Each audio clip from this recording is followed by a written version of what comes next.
Assalamualaikum warahmatullahi wabarakatuh. Semangat pagi. Kembali lagi dengan mata pelajaran kita ekonomi, masih pada materi akuntansi perusahaan dagang.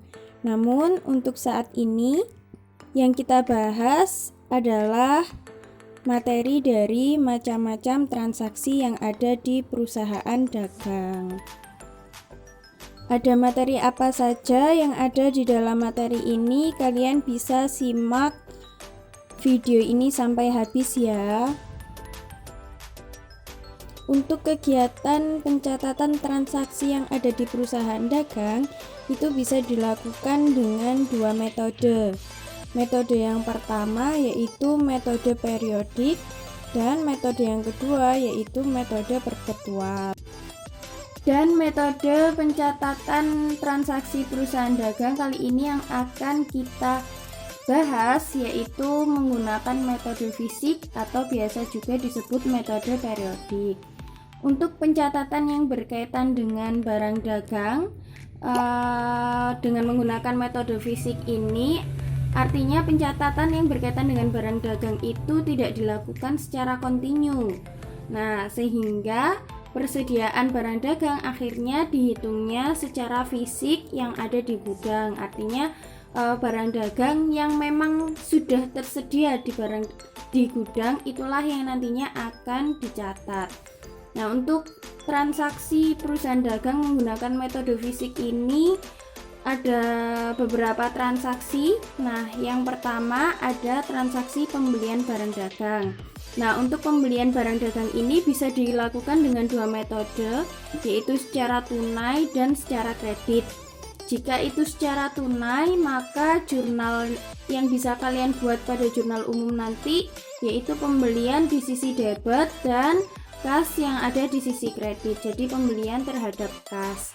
Kemudian untuk pembelian barang dagang secara kredit, nah kalau kredit kan berarti kalian pembelian barang dagangnya utang. Nah, berarti jurnal umumnya adalah pembelian terhadap utang. Untuk pembelian di sisi debit dan utang di sisi kredit. Berikutnya yaitu retur pembelian.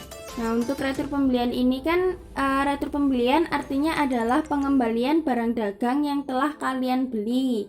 Nah, jika barang dagang tadi kalian belinya secara tunai, nah maka penulisan jurnal untuk retur pembelian yaitu kas terhadap retur pembelian. Kasnya di sisi debit dan retur pembeliannya di sisi kredit. Mengapa seperti ini? Karena untuk kas di sini untuk retur pembelian ini kan jika kalian melakukannya secara tunai artinya transaksi pembelian sebelumnya kalian lakukan secara tunai juga. Nah, berarti transaksi yang pertama ini. Nah, kemudian ketika kalian melakukan pembelian secara tunai, artinya ada kas yang kalian keluarkan, ada uang tunai yang kalian keluarkan. Nah, ketika terjadi retur pembelian secara tunai, pembelian barang dagang yang sebelumnya dilakukan secara tunai, artinya kalian akan menerima uang yang telah kalian bayarkan. Nah, ketika kalian menerima uang yang telah kalian bayarkan, maka di sini kasnya kalian terima, artinya kas tersebut masuk ke kalian. Berarti ada penambahan kas, sehingga ketika kasnya bertambah dia akan ada di sisi debit. Nah, namun ketika retur pembelian ini pembelian barang dagang sebelumnya dilakukan secara kredit, nah maka jurnalnya adalah utang dagang terhadap retur pembelian. Mengapa seperti ini? Karena utang dagangnya kalian berarti berkurang karena barang dagang yang telah kalian beli kalian kembalikan. Nah, berikutnya ada penjualan barang dagang. Untuk penjualan barang dagang ini juga ada dua, bisa dilakukan secara tunai dan bisa dilakukan secara kredit. Untuk penjualan barang dagang yang dilakukan secara tunai, jurnalnya adalah kas terhadap penjualan. Kasnya diingat-ingat ya. Untuk penjualan kasnya ada di sisi debit karena kita telah menjual barang dagang. Nah, sehingga kita mendapatkan pendapatan berupa kas. Nah, namun kalau pembelian berarti kamu membeli barang dagang, berarti kamu mengeluarkan uang tunai sehingga kasnya ada di sisi kredit. Jadi kalau pembelian kita membeli berarti kita mengeluarkan aset. Kalau kita menjual, nah kita menjual barang dagang kita berarti aset kita berupa kas mengalami pertambahan. Namun jika penjualan barang dagang tersebut dilakukan secara kredit, nah maka jurnalnya adalah penjualan piutang terhadap penjualan. Nah, ini sama sebenarnya dengan perusahaan jasa. Nah, artinya jika kita memberikan sesuatu kepada orang lain yang kita jual dan mereka belum membayar, artinya kita mencatatnya sebagai piutang. Nah, kemudian untuk retur penjualan sama ada dua. Retur penjualan ketika barang dagang yang kita jual itu dilakukan secara tunai. Nah, jika seperti itu jurnalnya adalah retur penjualan terhadap kas. Kemudian retur penjualan yang mana penjualan barang dagangnya dilakukan secara kredit. Nah, jika seperti itu jurnalnya adalah retur penjualan terhadap piutang karena piutangnya mereka berkurang. Kemudian ada transaksi selanjutnya yaitu pembayaran biaya angkut. Nah, di sini kan di perusahaan dagang, transaksinya kan ada dua, ada pembelian sama penjualan nih. Nah, untuk pembayaran biaya angkut ini juga bisa dilihat dari dua pendekatan. Ada kemarin ada shipping point sama destination point. Nah, nanti tergantung pendekatan yang kalian pakai yang mana. Jika pembayaran tersebut adalah pembayaran biaya angkut barang yang dibeli, jurnalnya adalah beban angkut pembelian terhadap kas. Jika pembayaran biaya angkut tersebut adalah biaya angkut barang yang dijual, maka keterangannya adalah beban angkut penjualan terhadap kas. Ini beberapa transaksi perusahaan dagang. Untuk transaksi berikutnya masih ada 4 lagi ini untuk pembayaran utang dagang. Nah, kalau kalian lihat pembelian barang dagang tadi bisa kalian lakukan secara kredit atau secara utang. Jika pembayaran tersebut tidak mendapatkan potongan atau mungkin pada syarat pembayaran kalian melewati batas, maka jurnal umumnya adalah utang dagang terhadap kas. Nah, tapi ketika pembayaran utang dagang itu dilakukan dengan adanya potongan atau ketika kalian melunasi, kalian memenuhi syarat potongan, nah maka jurnal umumnya yang perlu kalian catat adalah utang dagang di sisi debit senilai utangnya kalian terhadap kas terhadap potongan pembelian yang kalian dapat berapa persen. Tuh, nah kemudian berikutnya adalah penerimaan pelunasan piutang. Sama, berarti ini kalian memberikan potongan penjualan. Jika pelunasan piutang tersebut tanpa adanya potongan, maka jurnalnya adalah kas terhadap piutang.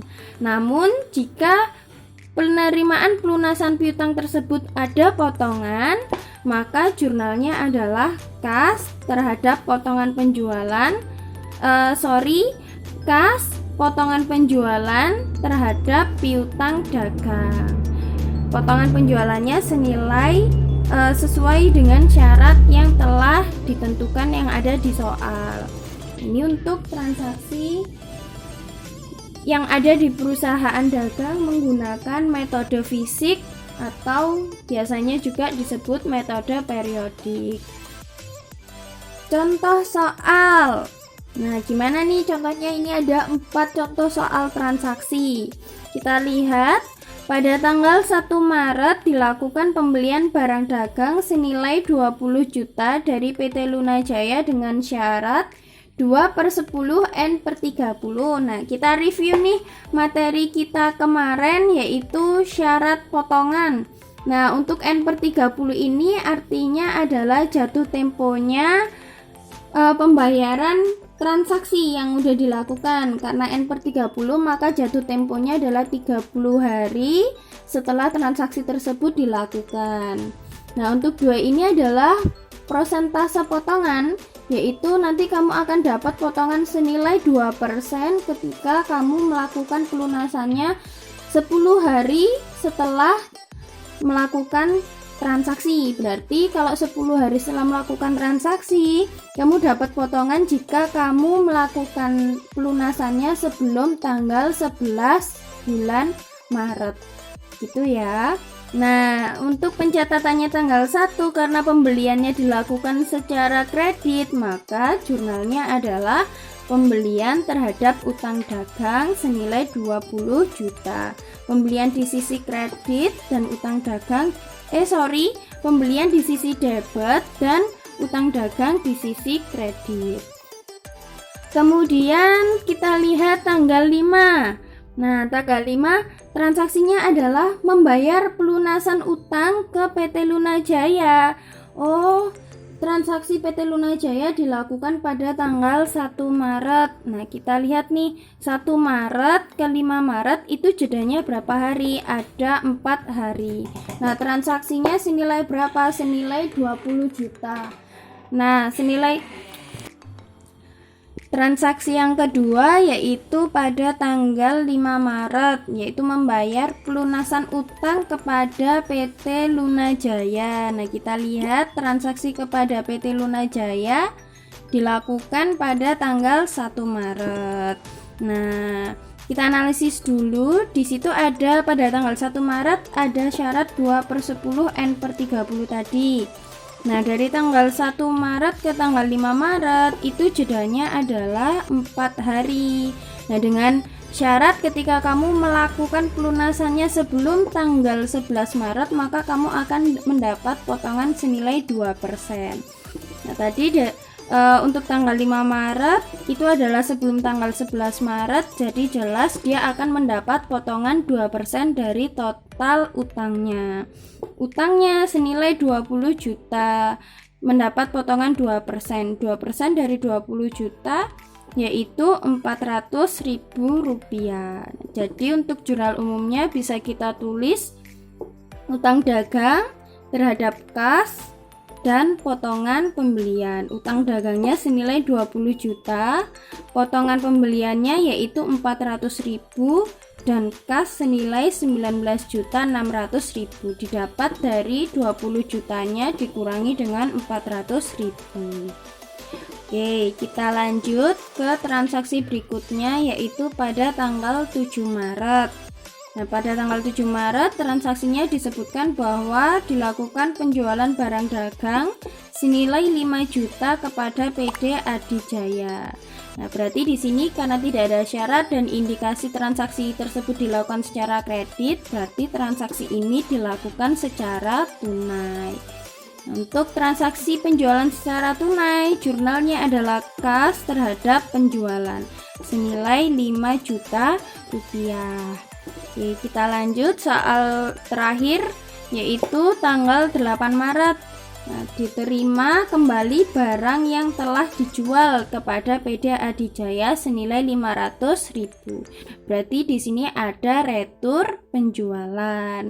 Nah, karena tadi penjualan dilakukannya secara tunai, maka penulisan retur penjualan secara tunainya yaitu retur penjualan terhadap kas senilai 500.000. Begitu ya. Nah, jika sudah kalian lakukan semuanya, maka bisa kalian total. Nah, totalnya berapa nih? 20 juta ditambah 20 juta. Kemudian ditambah 5 juta dan 500.000. Totalnya adalah 45.500.000. Begitupun dengan yang sisi kredit. Antara yang debit dan kredit nilainya harus balance. Oke, Ibu rasa cukup untuk penjelasan mengenai transaksi perusahaan dagang menggunakan metode periodik. Semoga bermanfaat untuk kalian. Dan Ibu akhiri cukup sampai di sini. Terima kasih dan juga mohon maaf apabila ada perkataan yang tidak berkenan di hati kalian. Sukses untuk kalian, semoga apa yang kalian cita-citakan dapat terwujud. Assalamualaikum warahmatullahi wabarakatuh.